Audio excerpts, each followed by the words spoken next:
Block of data আমার already কি cash মেমোরিতে জমা থাকে। তাহলে এখন দেখো সিপিইউর হাতের কাছে কোনটা, ক্যাশ মেমোরি নাকি মেইন মেমোরি? সিপিইউর হাতের কাছে কোনটা? Main memory. এই বোকা ছেলে, মেইন মেমোরি তো দূরে।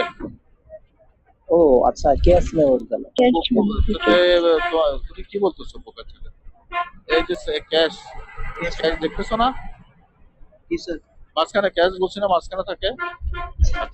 তাহলে দেখো সিপিইউ তার হাতের কাছে মনে করো এক একটা ব্লকে মনে করো 100টা লোকেশন ডাটা আছে, ক্যাশে অলরেডি আগে এসে বসে থাকে।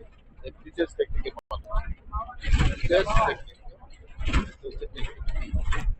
তাহলে অলরেডি ডাটাগুলো এখানে এসে বসে থাকে। তাহলে দেখো যদি ক্যাশ মেমোরি না থাকে, প্রসেসর অনেক দূরে কানেকশন দিতে হইতো না, মেইন মেমোরি থেকে আনতে হইতো না। হ্যাঁ, আর এখন সে কি তার হাতের কাছে পেয়ে যাচ্ছে, তাহলে স্পিড কি বাড়বে না কমবে? বাড়বে। ওকে, সবাই কি কনসেপ্টটা বুঝছো? কনসেপ্টটা বোঝা গেছে? কনসেপ্ট তাহলে ওই যে স্যার যে বলছি, by using cache memory the system speed will be upgraded. কেন আপগ্রেডেড হচ্ছে বোঝা গেছে? তাহলে সবাই বুঝতে পারছো যে ক্যাশ মেমোরি দিলে আমার সিস্টেমের আপডেট হয়। কেন হয়? কারণ ক্যাশ মেমোরিতে অলরেডি আগে থেকে আমার ব্লক অফ ডেটা অলরেডি বসে থাকে, তাই না?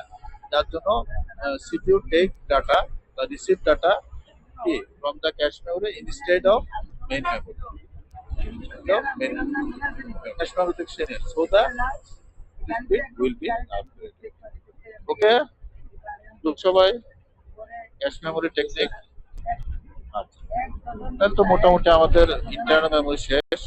আর রেস্টটা তো বলছি ইন্টারনাল মেমোরি অফ সিপিইউ, তাই না? তাহলে আমাদের আজকে ইন্টারনাল মেমোরি সম্পূর্ণ।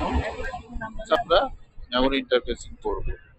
এই যে দেখো পরের স্লাইডে আছে, এই যে registers of CPU, the internal memory of CPU. Memory আমরা কয়টা শিখলাম? রম, ক্যাশ মেমোরি আর হচ্ছে রেজিস্টার, তাই না? বুঝছো সবাই? আচ্ছা, এবার এবার সবাই বলো আছে কতজন আসছো? 29 জন আসছো না?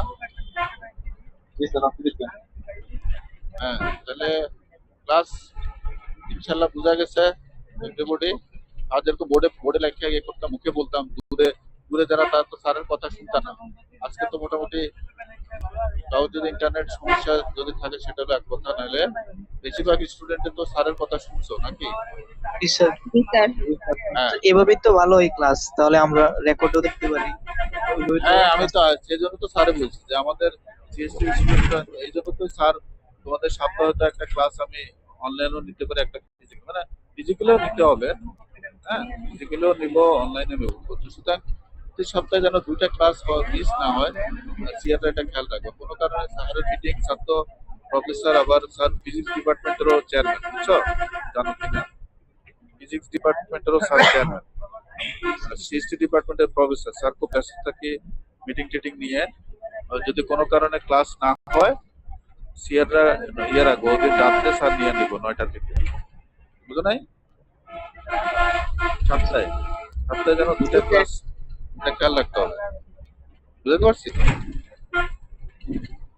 হ্যাঁ, আচ্ছা, তাহলে এই স্লাইড কি তোমাদেরকে পাঠাইছি না? তাহলে তো পাঠানো আছে, ঠিক আছে। তাহলে ওকে, স্লাইডার পাঠাইতে হবে তো। ঠিক আছে, সবাই ভালো থেকো। ধন্যবাদ। হ্যাঁ, ওয়ালাইকুম আসসালাম।